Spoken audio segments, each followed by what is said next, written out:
आदाब, नमस्कार। मैं वसीम अख्तर और आप देख रहे हैं द लीडर हिंदी। यूपी के जिला बरेली में आज सीएम योगी आदित्यनाथ आए थे। अपनी पार्टी के विधायक प्रोफेसर श्याम बिहारी लाल की अचानक हुई मौत पर परिवार को ढांढस बंधाने के लिए सीएम उदास दिखाई दिए हैं। जब दिवंगत विधायक की अंतिम यात्रा आरंभ हुई तो लोग रोते दिखाई दिए। वो रकम जो समीर कुरैशी को डीडीपुरम में विशाल मेगा मार्ट के बाहर जमीन पर पड़ी मिली थी, देवांश अरोड़ा की थी। देवांश बेहद शुक्रगुजार है, समीर कुरैशी की ईमानदारी के कायल हो गए हैं। सुनवाएंगे कि उन्होंने क्या कहा है। कन्हैया गुलाटी के साथ अब एक होमगार्ड और उसके कुनबे पर भी फ्रॉड का मुकदमा दर्ज कर लिया गया है। पुलिस ने उस शौहर को पकड़ लिया है जो 3 तलाक देने के बाद बीवी को तमंचे से डरा रहा था। परसा खेड़ा में मोबाइल लूटने के बाद बदमाशों ने अकाउंट से रकम ट्रांसफर की है। इंस्पेक्टर राजबली से थाना प्रेमनगर छिन गया है। क्यों छिना है ये बताएंगे। जिला अस्पताल में छेड़छाड़ को लेकर मारपीट का वीडियो सामने आया है। खबरें और भी हैं, आइए सभी से रूबरू कराते हैं। सीएम उदास, लोगों की आंसुओं से श्रद्धांजलि। फरीदपुर सुरक्षित सीट से 2 बार के विधायक प्रोफेसर श्याम बिहारी लाल हंसते मुस्कुराते बात करते लोगों के बीच से अचानक रुखसत हो गए। बहुतों को इस खबर के फ्लैश होने पर विश्वास ही नहीं हुआ।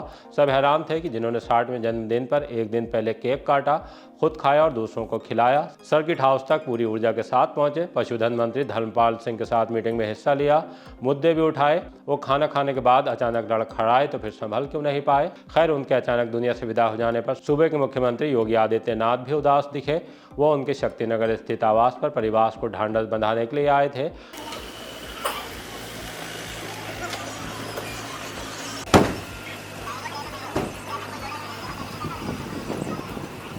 आप यहीं पे बरेली में ही? जी, मैं बरेली में पोस्टेड हूँ। मैं रक्षा संपदा अधिकारी बरेली मंडल हूँ। ठीक। दूसरी बहन कौन है? ये दूसरी है। ये क्या कर रही है? मैं रिजर्व बैंक ऑफ इंडिया में मैनेजर हूँ। कहाँ पे? मुंबई में। आज ही सुबह आई हैं। और भाई क्या कर रहा है? मैं पढ़ाई कर क्या कर रहे हैं पढ़ाई? यूपीएससी की तैयारी। कहाँ पे? दिल्ली में रह के कर रहे हैं। बाद में जब प्रोफेसर श्याम बिहारी लाल के पार्थिव शरीर को पंचतत्व में विलीन करने के लिए ले जाया जा रहा था तो महिलाएं और युवा रोते दिखाई दिए हैं।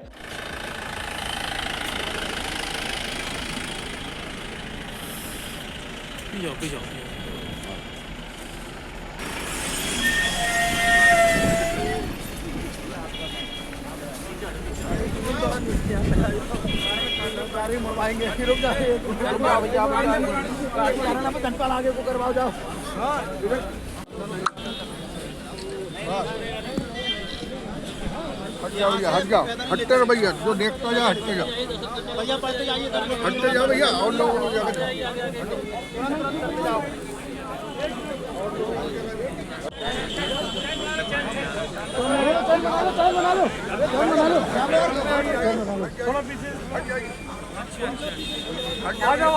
आ जाओ, आइए आइए, चलते आओ।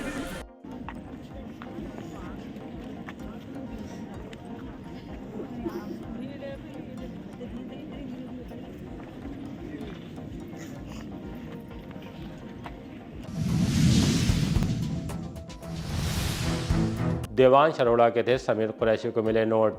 शहर में ईमानदारी की एक ऐसी मिसाल सामने आई है जो लंबे वक्त तक याद रखी जाएगी। वो नोट जो मोहल्ला काजी टोला के रहने वाले समीर कुरैशी को डीडीपुरम में विशाल मेगा मार्ट के सामने से मिले थे, गांधीनगर के रहने वाले देवांश अरोड़ा के थे, जिनके जिला अस्पताल रोड पर गारमेंट शॉप है। समीर कुरैशी सड़क से इन नोटों को बटोरने के बाद छील चौराहा की चौकी पर दे आए थे, ये कहकर कि जिनके गिरे हैं उन तक पहुँच जाएं।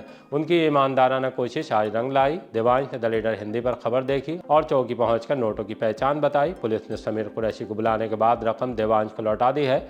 इसके बाद समीर कुरैशी और देवांश अरोड़ा द लीडर हिंदी के दफ्तर आए। हमारे नज़दीक भी ये पल बेहद खुशी भरे थे, इसके लिए कि ईमानदारी की मिसाल कायम होने में द लीडर हिंदी भी गवाह बना। आइए आपको सुनवाते हैं कि देवांश अरोड़ा और समीर कुरैशी ने इस मौके पर किन शब्दों में अपनी बात को द लीडर हिंदी के प्लेटफॉर्म पर रखा है। देवांश अरोड़ा। देवांश जी, कैसे गिर गए थे आपके नोट? सर एक्चुअली मैं किसी काम से जा रहा था डीडीपुरम की तरफ, अरोड़ा स्टेशनरी पे, तो वहाँ से जब वापसी आ रहा था दुकान की तरफ जा रहा था तो वो क्या करते हैं? सर मैं शॉप पे बैठता हूँ।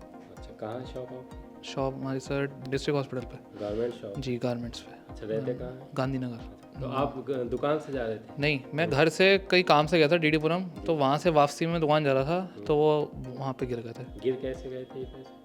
सर मेरी पीछे वाली जेब में रखे हुए थे पैसे, अब मेरे को पता नहीं लगा, गड्ढे गिर गए होंगे। तो फिर आपने खोजने की कोशिश नहीं की? खोजने की कोशिश मैं निकला था शॉप से फिर ढूंढने के लिए, मेरे को मिले ही नहीं। फिर मैं दुकान पे पहुंचा, फिर मैंने 2 दिन बाद द लीडर हिंदी पे न्यूज़ देखी। फिर मैं भैया पे पहुंचा, पुलिस चौकी पहुंचा, फिर भैया का नंबर लिया, फ़ोन किया तो भैया मिले मेरे को। फिर तो जब गिर गए थे तो और नहीं मिले तो आपको क्या लगा कि नहीं मिलेंगे आप? सर मैंने तो ऐसा सोचा ही नहीं था कि, मुझे तो लगा था अगर जिसको मिल गए तो उसके तो मतलब मज़े हो जाएंगे सर, वो तो दे नहीं पर पैसे तो पहुँचाएगा नहीं वो। मेरे को तो उम्मीद नहीं थी सर, उम्मीद तो मैंने खो दी थी। वो तो भैया का थैंकफुल है, भैया ने दे दिया। तो आज पहुँचे आप चौकी? जी सर ये पैसा वहाँ पर गिरा था इनका। किस जगह की बात थी? ये सर डीडीपुरम कॉर्नर पे जो विशाल है, जो उस साइड की बात है ये। आप कहाँ जा रहे थे उस वक्त? सर मैं साइड पर जा रहा था, इंदिरा नगर मेरी साइड चल रही है। फिर आपने क्या किया जब पैसा मिला? सर मैंने सारे काम छोड़ने के बाद फिर अपना ये काम को मैंने अंजाम दिया। आपका नंबर बहुत मुश्किल से मिला मुझे, फिर नंबर ढूंढ के फिर मैंने आपके पास आके। हमें क्यों आपने कॉल किया? जैसे पुलिस पे जाता है आदमी है, लेकिन हमें क्यों कॉल किया? सर आपसे हमें बहुत भरोसा था और ये भरोसा ही आज ये यकीन बदल गया, जो इनके भैया के पैसे जो है ये इनके पास पहुँचे। अच्छा, आपको ये था कि अगर हम खबर चलाएंगे तो जिनका पैसा है उन तक पहुंच जाएगा? बिल्कुल बिल्कुल सर, आपकी तो अच्छी न्यूज़ चल रही है इतने टाइम, बहुत अच्छा न्यूज़ देखा जाता है आपका, तो इसीलिए हम आपके पास आए थे। और आपका बहुत बहुत शुक्रिया, इनके पास ये पहुँचे और ये भैया आपका शुक्रिया ये करेंगे, बाकी काम इनके। आपका भी शुक्रिया भैया, भैया आपका भी शुक्रिया। 3 तलाक का आरोपी तमंचे के साथ गिरफ्तार। बारादरी पुलिस ने बीवी को 3 तलाक देने के बाद उसे तमंचे से डराने वाले शौहर को गिरफ्तार कर लिया है। उसके पास से 315 बोर का तमंचा और 3 कारतूस भी बरामद हुए हैं। नाम ताहिर पुत्र सादिक हुसैन है, रहने वाला आंवला के मोहल्ला गुलजार नगर पीली मिट्टी के पास का है। उसके खिलाफ उसकी बीवी हुमा खान ने मुकदमा दर्ज कराया था। आरोप लगाया था कि शौहर ने 3 तलाक दी और अब तमंचे के बल पर धमका रहा है कि बच्चों के साथ तेरी मां को भी मार दूंगा। पुलिस ने ताहिर को गिरफ्तार करने के बाद कोर्ट में पेश कर दिया है। कन्हैया गुलाटी के गुर्गे होमगार्ड पर भी एफआईआर। 800 करोड़ की ठगी करने वाले कन्हैया गुलाटी पर बारादरी थाने में एक और एफआईआर लिखी गई है। आरोपी में कन्हैया गुलाटी के साथ एक होमगार्ड और उसके कुनबे को भी नामजद कराया गया है। कन्हैया लाल गुलाटी के अलावा गोपाल गुलाटी, होमगार्ड प्रवेश मिश्रा, ज्योति मिश्रा, आशीष, नरेश मौर्य, जगतपाल सिंह मौर्य, ओपी मौर्य, पुष्पेंद्र उर्फ सोनू चंद्रा के नाम है। इन सब पर बेहद गंभीर आरोप हैं। सुभाष नगर में ग्वाला गली के रहने वाले पंकज त्रिपाठी का कहना है कि विश्वास में लेने के बाद होमगार्ड ने मेरी दोनों गाड़ियों पर लोन कराया, गोल्ड लोन भी दिलवाया। इसके बाद 7 लाख रुपए कैनविस कंपनी में लगवा दिए। शुरुआत में थोड़ा पैसा दिलवाया, उसके बाद ठगी कर ली। पुलिस को ये बताया कि होमगार्ड में नौकरी करने के बावजूद प्रवेश मिश्रा और उसके भाई के पास थार, स्कॉर्पियो गाड़ियां हैं। पुलिस ने मुकदमा दर्ज करने के बाद तफ्तीश शुरू कर दी है। इंस्पेक्टर राजबली से छिना प्रेमनगर थाना। राजेंद्र नगर के dead and cafe and restaurant में नर्सिंग छात्रा की बर्थडे पार्टी में हमले के बाद पीड़ित छात्र और कैफे मालिक पर निरोधात्मक कार्रवाई से चर्चा में आए प्रेमनगर इंस्पेक्टर राजबली सिंह से कुर्सी छिन गई है। एसएसपी अनुराग आर्य ने थाने से उनका विकेट उखाड़ दिया है। लाइन हाजिर कर दिए गए हैं। उनकी जगह यूपी 112 पर तैनात इंस्पेक्टर सुरेंद्र सिंह को प्रेमनगर थाने भेजा गया है। जिला अस्पताल में छेड़छाड़ के बाद मारपीट। 2 महिलाओं के साथ जिला अस्पताल में छेड़छाड़ का मामला सामने आया है। इसका एक वीडियो भी वायरल हो रहा है जिसमें महिला गुस्से में दिखाई दे रही हैं। उसके बाद थप्पड़ चल रहे हैं। छेड़छाड़ के इल्जाम में अस्पताल के स्टाफ को पीटने की बात सामने आई है। मामला सीओ तक भी पहुंचा है, जिस पर उन्होंने जांच की बात कही है। कोतवाली पुलिस ने दोनों पक्ष में समझौता हो जाने की बात कहते हुए कार्रवाई नहीं की है, लेकिन मामला अस्पताल से लेकर बाहर तक खूब चर्चा का विषय बना हुआ है। पार्टी से लौट रहे लोगों पर दबंगों की फायरिंग।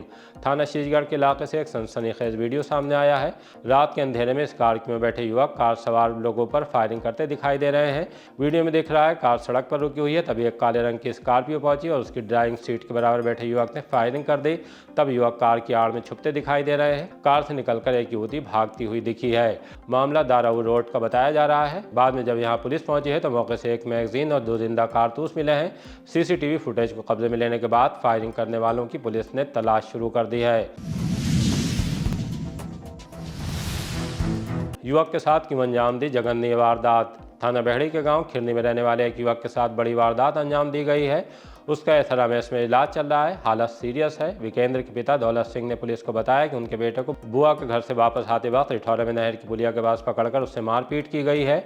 उसके बाद उसे जहर खिला दिया गया। उन्होंने इल्जाम लगाया कि इस मामले में पूर्व प्रधान की संलिप्तता भी रही है।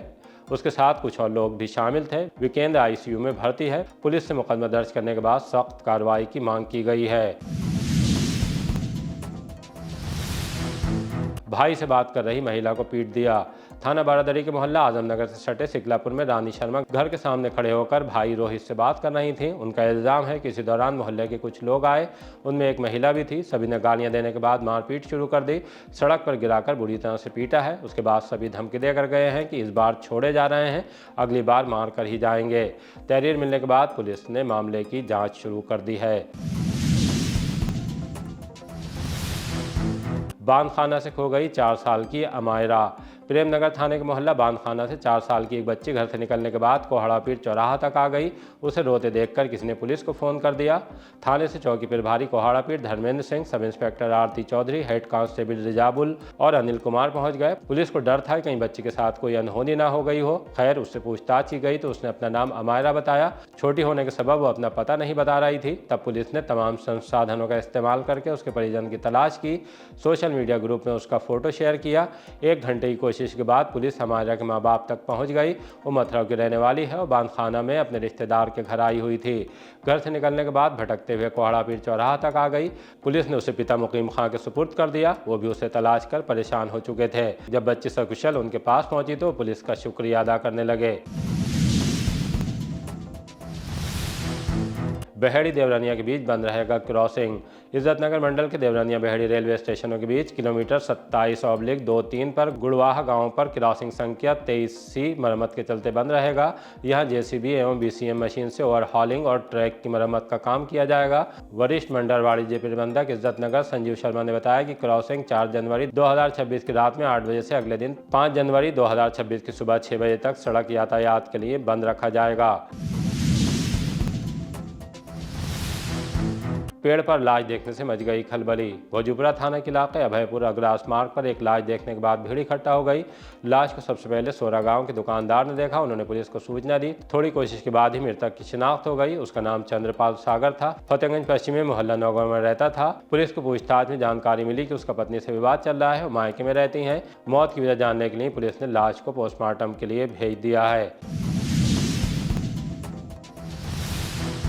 चाकूबाजी करके फरार, अब हुआ गिरफ्तार। थाना बारादरी पुलिस ने कत्ल की कोशिश से जुड़े मुकदमे में आरोपी को बड़े चाकू के साथ गिरफ्तार कर लिया है। उसके खिलाफ गुजरे साल के आखिरी दिन 31 दिसंबर को मोहम्मद शफीक ने शिकायत दर्ज कराई थी। बताया था कि शाकिर अली, शैफी उर्फ रिजवान और अदनान उसके घर आकर गाली गलौज कर रहे थे। विरोध करने पर शैफी उर्फ रिजवान ने बड़ा सा चाकू निकालकर खालिद पर हमला कर दिया, जिससे वो गंभीर रूप से घायल हो गया। पुलिस ने ककरैया कब्रिस्तान के पास से आरोपी रिजवान उर्फ शैफी निवासी मोहल्ला बुखारपुरा को पकड़ने के बाद कोर्ट में पेश कर दिया है। उस पर पहले से दर्ज मुकदमे में 4/25 की धारा का इजाफा भी कर दिया गया है। परसाखेड़ा में मोबाइल लूट कर ले गए बदमाश। थाना सीबीगंज के इलाके परसाखेड़ा में रोड नंबर 3 पर पीके नमकीन फैक्ट्री के ड्राइवर सलमान खान का बाइक सवार 2 बदमाश मोबाइल छीन कर ले गए, तब जबकि वो फैक्ट्री के बाहर रोड पर बात करते हुए जा रहे थे। बाद बदमाशों के मोबाइल लूटने तक ही खत्म नहीं हुई, बल्कि उन्होंने सलमान खान के खाते से ऑनलाइन 10,000 रुपये भी ट्रांसफर कर लिए। उसके बाद उनके परिचितों को कॉल करके मैसेज भेजकर पैसे की डिमांड कर रहे हैं। ये पूरा मामला आइए मोहल्ला सैलानी के रहने वाले सलमान खान से जानते हैं। सलमान, क्या हुआ था उस दिन? लगभग 7-7:30 का टाइम है। मैं फैक्ट्री से निकल रहा था बाहर के लिए। कहाँ फैक्ट्री? ये पीके नमकीन वालों की, रोड नंबर 3 पे परसाखेड़ा में। वहाँ से क्या करते हैं आप? वहाँ पे मैं उनकी गाड़ी चलाता हूँ, उनका ड्राइवर हूँ। ये 1 तारीख की रात था। कितने बजे की? ये 7-7:30 का टाइम था। मैं आराम से निकल रहा था बाहर, बच्चे से वीडियो कॉल पे बात करते हुए। पता नहीं कहाँ से 2 जने आए, बिल्कुल पता नहीं चला। एकदम मोबाइल छीनने के बाद में धक्का दिया मुझे। मैं पैदल था। उनकी मैंने कोशिश बहुत करी भागने की, लेकिन वो पता नहीं चले कहाँ गए। और कोई भी जना आसपास में था नहीं वहाँ पे। वो कैसे थे? वो 2 जने बाइक से थे और नई कलर की बाइक है, बिल्कुल नई, और नंबर प्लेट कुछ भी नहीं है उसके अंदर। मुझे फिर मैं फैक्ट्री पहुँचा, माँ बाबूजी से बात करी तो बाबूजी ने वहाँ पे दूसरे के नंबर से लेके 112 पे फ़ोन लगाया। 112 पे फ़ोन पे बात हुई तो उन्होंने आए, वो लोग इंक्वायरी करी। उन्होंने सारी जानकारी मुझसे बोले सलमान तू टेंशन मत ले, तू सीधा साधा बंदा है और जो है यहाँ पे पहले पुलिस थाने में जा, उनको जो है तहरीर लिखवा। तहरीर लिखवाने के बाद में आगे जो है सीबीगंज थाने जाना, ताकि जिससे तुम्हारा नंबर सर्विलांस पे लग जाए। तो वहाँ पे वो लोग मुझे बता के गए। मैं सीधा उसका प्रिंट निकाल के मोबाइल का EMI नंबर का सब कुछ निकाल के थाने लेके गया हूँ। थाने वालों से बात करी है। थाने वाले बोले तू टेंशन बिल्कुल मत ले, तेरा मोबाइल अभी मैं लगवा दे रहा हूँ ट्रेस पे। लेकिन उन्होंने कोई रिस्पांस इस चीज़ का नहीं दिया। उनने रात भर मोबाइल चलाया है, नेट यूज़ करा है। मैंने कॉल कर लगाई, मेरा कॉल नहीं उठाया है। उसके बाद में रात 1 बजे चलाया, उसके बाद सुबह के टाइम तक उन्होंने मोबाइल चला के 10:15 बजे तक की लास्ट कॉल दिखा रहा है जिस पे उनने बात करी है। अब किस से पैसा मांगा है ये तो वो जाने। आपके खाते से कितना पैसा निकाला है? मेरे खाते से 10,000 के आसपास निकल गया। अब मुझे आगे ये डर लगा कि मुझे और भी किसी और से नंबर बदल के ना मांगे पैसे। इसी तरह के ताज़ा अपडेट जानने के लिए देखते रहिए द लीडर हिंदी। विदा लेने से पहले हमारी आपसे गुजारिश है, हमारी रिपोर्टिंग पसंद आ रही तो खबरों को शेयर कीजिए और हमारे चैनल को सब्सक्राइब करके हमारा हौसला ज़रूर बढ़ाइए। आप भी अगर हमसे कोई सूचना या सलाह शेयर करना चाहते हैं तो हमारी ईमेल एड्रेस theleaderhindi@gmail.com या मोबाइल नंबर 9837099181 पर मैसेज कर सकते हैं।